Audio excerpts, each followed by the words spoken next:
For our next presenter, he graduated with a Master of Arts in Literature degree from the University of San Carlos, where he teaches humanities and literature courses. He was a fellow in the 24th Iligan National Writers Workshop. Ay, joke, Sorry. For our next presenter, he graduated with a degree of Bachelor of Arts in Literature, major in Cultural Studies with honors from the Cebu Technological University main campus. He is a former emergency response team member and a master's sergeant in the Citizenship Advancement Training Program of the Don Bosco Technical College, Cebu. He has participated in the annual Gabi sa Kabilin activity as an exhibit guide at the Cebu City Museum. So let us all give a round of applause for Mr. Ivan Grand Orais.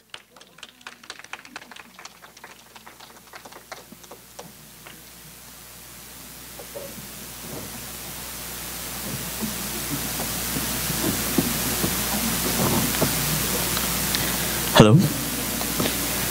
A cold afternoon to everyone. Okay.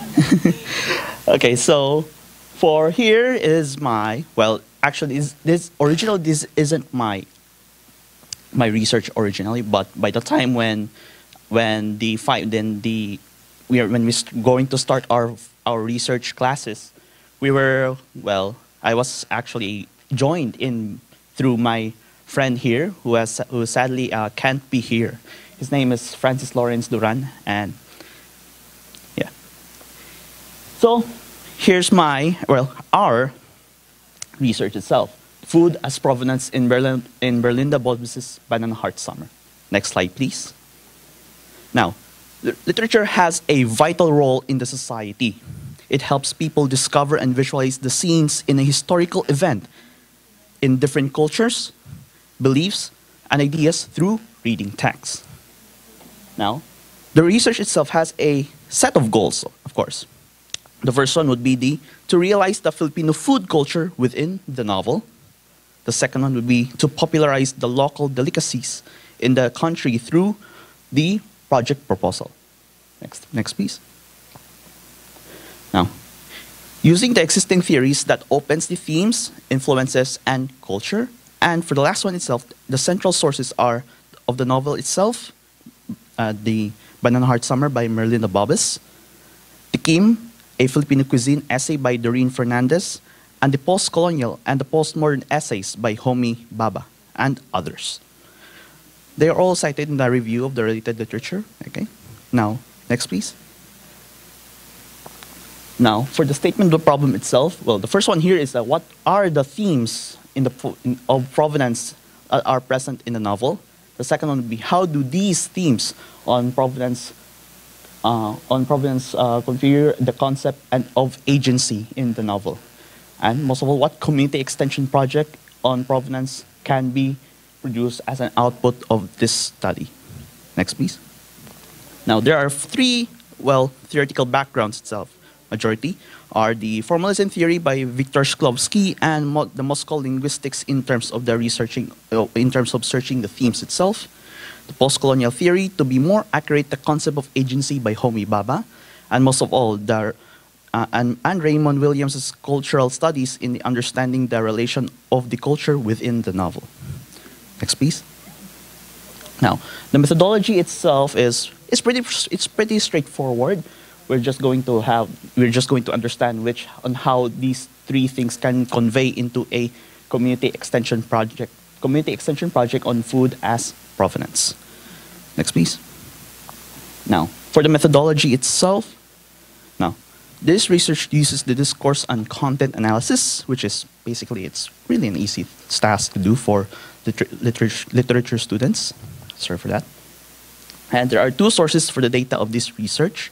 The first one would be the novel itself, and most of all, the multiple essays and researches of the authors beforehand. Next, please. Now, here are the results and the discussions itself. For the first table, the first table illustrates the processes on determining the themes and provenance by locating the character's feelings towards the food mentioned. For example, for the first or second chapter, which is mentioning of Turon. The Turon melody was started long ago when Nanay Dora is the chef of the sweet snacks unflavored every afternoons except Sundays. And it conveys Nenita's joy in it. And I'm pretty sure that everyone has, well, once makakita sila, or how can I say this, on their favorite snacks being sold in the particular area in the streets. Okay. Now, another example here would be the tomato lemon carp with hibiscus, and it actually reminded Anita on her family's financial status. As much as she can, she wanted to create a much more, how can I say this, lavish food just by adding lemon itself and other extra ingredients. And it also conveys the themes of Ninita's love for her family. Next, please. Now, for the second table, the table 2 depicts a portion of the process on finding the agency, or should I say influence, of the food as provenance by connecting the table 1 themes and the table 2 concepts. And there are actually around 36 total. That's what we have found out. Okay, so for example here, let's go back again to Toron. When it connects to Ninita's joy itself, that's one thing. Now, what are the concept of agencies there, which will be Nana Dora's business venture motivated Ninita to proceed to her dreams to make her own business. She was inspired by Nana Dora herself to just stop her elementary studies and just proceed to her dreams on helping her family. And for the second one here, and second set of example would be the palitaw, which means floating faith in our research. Now, love, faith, and bravery, it is when the food has heavenly smell that makes the town fall in love. Okay? So, next slide, please. Now, this is actually our, well, the photo credit itself isn't actually ours, but the community extension project that we have planned, supposed to be, would be a community feeding program on the, how can I say this, on the least, on the quote-unquote least helped areas. Okay. So the researchers have decided to propose a community extension, community feeding program that also uses the same cuisine presented in the novel to promote the increased interest in the culture's cuisine. Okay. So next slide, please. Okay, so here are our summary itself. Sorry for the really wordy part itself now. The themes on the provenance are present in the novel itself. Of course, there are the starting on how the origins of the themes itself have been conducted and being shown off on the novel itself. The second one would be every food has a story behind in the novel, and it provoked the characters on how they react to the situations or on how come certain foods would be in the central piece of the story. And for the third one here, the proposed community extension project on the provenance represented food on each region that promotes cultural identity and appreciation for the cultural delicacies. It's not just about lechon, adobo. It's about those how can I say this, underrated dishes, if I can say so myself. Now for the next slide, please.